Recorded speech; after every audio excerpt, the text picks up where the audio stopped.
நம்முடைய ஆண்டவரும் இரட்சகரும் கர்த்தருமாகிய இயேசு கிறிஸ்துவின் நாமத்தினாலே இந்த காலை வேளையில் உங்களுக்கு வாழ்த்துதலையும் வணக்கத்தையும் ஸ்தோத்திரங்களையும் கூறிக்கொள்ளுகிறேன்.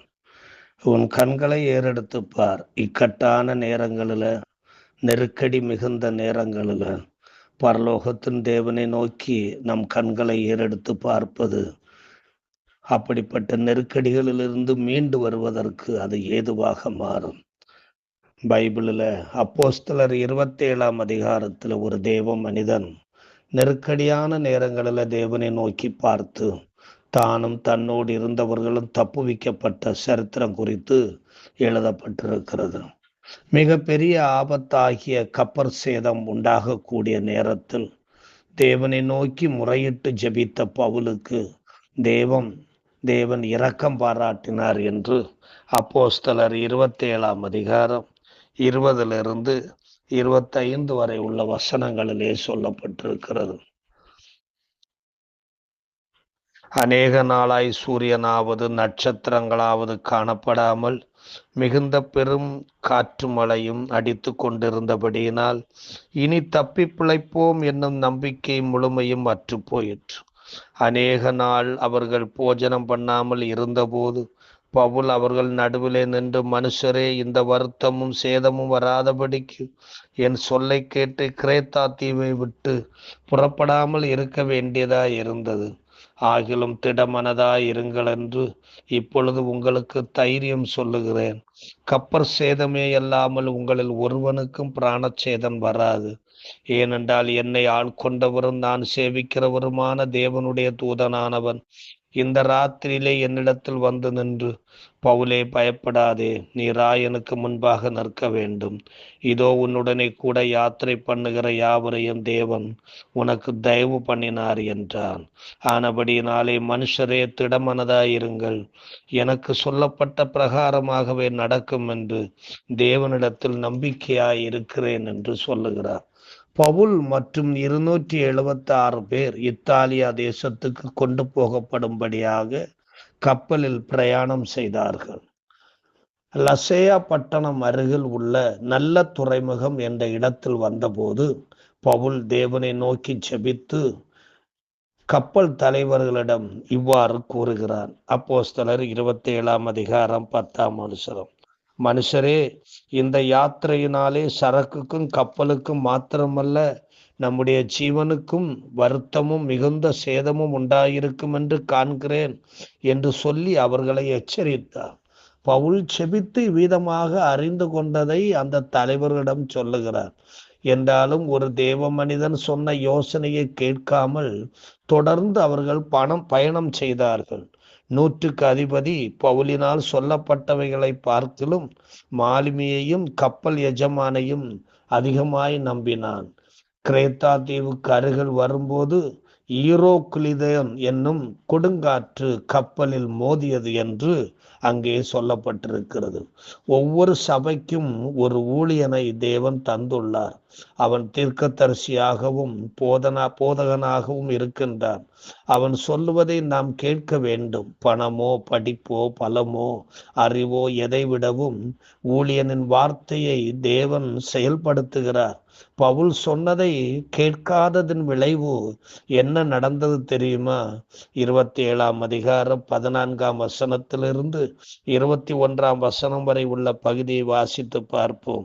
கொஞ்ச நேரத்துக்குள்ளே ஈரோக்லிதோன் என்னும் கடுங்காற்று அதில் மோதிற்று. கப்பல் அதில் அகப்பட்டு கொண்டு காற்றுக்கு எதிர்த்து போக கூடாதபடியினால் காற்றின் போக்கிலே கொண்டு போகப்பட்டோம். அப்படி கிளவுதா எண்ணப்பட்ட ஒரு சின்ன தீவின் ஒதுக்கிலே ஓடுகையில் வெகு வருத்தத்தோடே படவை வசப்படுத்தினோம். அதை அவர்கள் தூக்கி எடுத்த பின்பு பல உபாயங்கள் செய்து கப்பலை சுற்றி கட்டி சொரிமணலிலே விழுவோம் என்று பயந்து பாய்களை இறக்கி இவ்விதமாய் கொண்டு போகப்பட்டார்கள். மேலும் பெருங்காற்று மழையில் நாங்கள் மிகவும் அடிபட்டபடியினால் மறுநாளில் சில சரக்குகளை கடலில் எறிந்தார்கள். 3ஆம் நாளிலே கப்பலின் தளவாடங்களை எங்கள் கைகளினாலே எடுத்து எறிந்தோம். அநேக நாளாய் சூரியனாவது நட்சத்திரங்களாவது காணப்படாமல் மிகுந்த பெருங்காற்று மழையும் அடித்து கொண்டிருந்தபடியினால் இனி தப்பி பிழைப்போம் என்னும் நம்பிக்கை முழுவதும் அற்று போயிற்று. அநேக நாள் அவர்கள் போஜனம் போஜனம் பண்ணாமல் இருந்தார்கள். இப்படிப்பட்ட ஒரு கொடுமையான நிலைமைக்குள் அகப்பட்டார்கள். ஊழியனுடைய பேச்சை அந்த தேவ மனிதன் கைதியாய் இருந்தாலும் தேவ மனிதனுடைய பேச்சை அவர்கள் கேட்காததனுடைய விளைவே இது. தேவ ஆலோசனை கேட்காமல் சம்பாத்தியம் இழந்தோம், பலத்தை இழந்தோம், சமாதானத்தை இழந்தோம், நல்ல மனிதர்களை இழந்தோம். என்றாலும் தேவ மனிதனாகிய பவுல் தேவனை நோக்கி முழுதும் செபித்து தேவ இரக்கம் பெற்று இவ்வாறு கூறுகிறார். 21ஆம் வசனத்திலிருந்து நாம் வாசித்தோம், திரும்பவும் வாசிக்கிறோம். பவுல் அவர்கள் நடுவிலே நின்று, மனுஷரே, எந்த வருத்தமும் சேதமும் வராதபடிக்கு என் சொல்லை கேட்டு கிரேத்தா தீவை விட்டு புறப்படாமல் இருக்க வேண்டியதாயிருந்தது. ஆகிலும் திடமனதாயிருங்கள் என்று இப்பொழுது உங்களுக்கு தைரியம் சொல்லுகிறேன். கப்பற் சேதமே இல்லாமல் உங்கள் ஒருவனுக்கும் பிராண சேதம் வராது. ஏனென்றால் என்னை ஆட்கொண்டவரும் நாம் சேவிக்கிறவருமான தேவனுடைய தூதனானவன் இந்த ராத்திரியிலே என்னிடத்தில் வந்து நின்று, பவுலே, பயப்படாதே, நீ ராயனுக்கு முன்பாக நிற்க வேண்டும். இதோ உன்னுடனே கூட யாத்திரை பண்ணுகிற யாவரையும் தேவன் உனக்கு தயவு பண்ணினார் என்றான். ஆனபடியினாலே மனுஷரே, திடமனதாயிருங்கள், எனக்கு சொல்லப்பட்ட பிரகாரமாகவே நடக்கும் என்று சொன்னார். அதன்படியாக 14 நாட்கள் கழிந்து பல போராட்டங்களுக்கு பிறகு ஒரு தீவில் 276 பேரும் தப்பி கரை சேர்ந்தார்கள். இந்த போராட்டங்களினுடைய பவுல் அவர்களுக்கு 2 போஜனம் கொடுத்தார். ஒன்று ஆன்மீக போஜனம். கர்த்தராகிய இயேசு கிறிஸ்துவை குறித்து அவர்களுக்கு அறிவித்தார். ஏற்கனவே 100க்கு அதிபதியின் இடத்திலே இரக்கம் கிடைத்திருந்ததினாலே பவுல் தனக்கு வேண்டிய தன்னோடு இருந்த கைதிகளுக்கு இயேசு கிறிஸ்துவை குறித்து சொல்லி அவர்கள் பாவங்களை உணர்த்தி அவர்களை மனம் திரும்ப பண்ணி தேவனுக்கேற்ற நல்ல பிள்ளைகளாக மாற்றி வைத்திருந்தார். அதனாலே பவுலுக்கு அந்த கப்பலிலே ஜெபம் பண்ணுவதற்கு ஒத்தாசை பண்ணுகிற நண்பர்கள் நிறைய பேர் இருந்தார்கள். இப்பொழுது முழு கப்பலில் இருந்த 276 பேருக்கும் 100க்கு அதிபதிக்கும் அந்த கப்பல் மாலுமிகளுக்கும் கப்பல் தலைவனுக்கும் இந்த இயேசு கிறிஸ்துவை குறித்து பவுல் பிரசங்கம் பண்ணுகிறார்.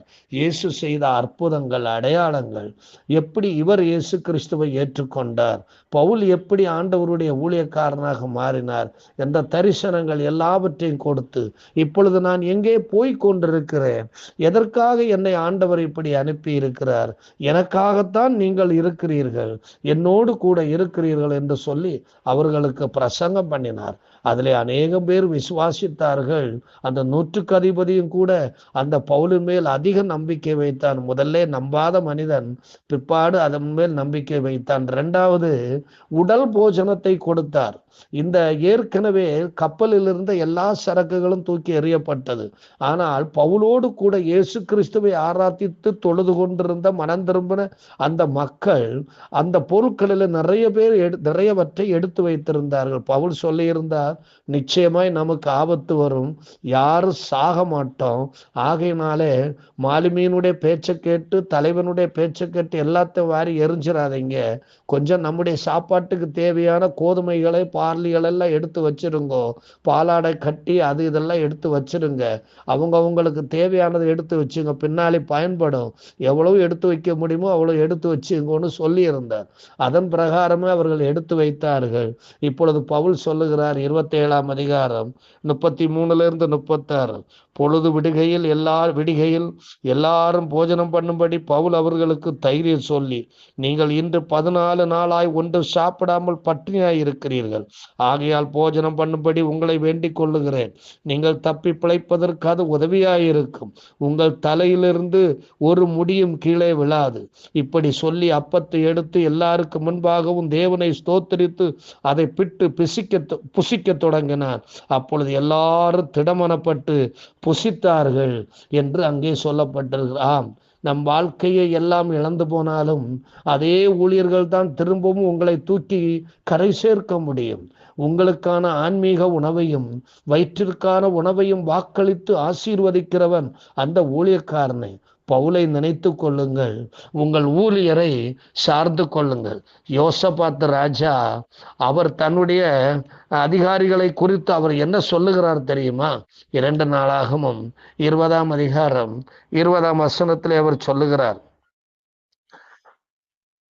யோசபாத்து நின்று, யூதாவே, எருசலேமின் குடிகளே கேளுங்கள், உங்கள் தேவனாகிய கர்த்தரை நம்புங்கள், அப்பொழுது நிலைப்படுவீர்கள். அவருடைய தீர்க்கதரிசிகளை நம்புங்கள், அப்பொழுது சித்தி பெறுவீர்கள். அன்பு நிறைந்த ஆண்டவரே, இந்த காலை வேளையில உண்மை நாங்கள் நன்றியோடு ஸ்தோத்தரிக்கின்றோம். பவுலை கொண்டு ஆண்டவரே அந்த 276 பேரையும் கப்பலையும் பாதுகாத்தது, அந்த 276 பேரையும் நீர் பாதுகாத்திருக்கிறீர். கப்பல் உடைந்து போனாலும் அந்த 276 பேர்களுக்கும் ஒரு சின்ன சேதம் கூட வராதபடிக்கு பாதுகாத்து ஆண்டவர் ரோமாபுரியிலே அவர்கள் பின்னாடி கொண்டு சேர்க்கப்பட்டார்கள் என்று சரித்திரம் சொல்லுகிறது. ஆண்டவரே, இப்படி அவர்களை வழிநடத்தி கொண்டு போன அந்த தேவ மனிதனாகிய ஒத்த பவுலு, ஆண்டவரே சோத்திரம், அவர்களை வழிநடத்தியது போல எங்களுக்கும் ஆண்டவரே தேவன் தம்முடைய ஊழியக்காரர்களை தந்திருக்கிறீர். அவர்கள் எங்களுக்கு சொல்லக்கூடிய ஆலோசனைகளை கேட்டு நற்புத்தி அடைந்து தேவனுடைய வழியிலே நாங்கள் நடந்து முன்னேறி செல்ல தேவரீர் எங்களுக்கு உதவி செய்யும். ஆண்டவரே, எங்களையும் இடத்திலே தாழ்த்தி ஒப்புக் கொடுக்கிறோம். ஆண்டவரே, ஆபத்தான சூழ்நிலைகளிலே எங்களுக்கு கிடைக்கிற ஆலோசனைகள் ஆண்டவரே தேவலோகத்து மன்னாவை போல இருக்கிறது என்பதை நாங்கள் உணர்ந்து கொண்டு முன்னேற உதவி செய்யும். இயேசு கிறிஸ்துவின் மூலம் கேட்கிறோம், இரக்கம் நிறைந்த பரமபிதாவே, ஆமேன். God bless you.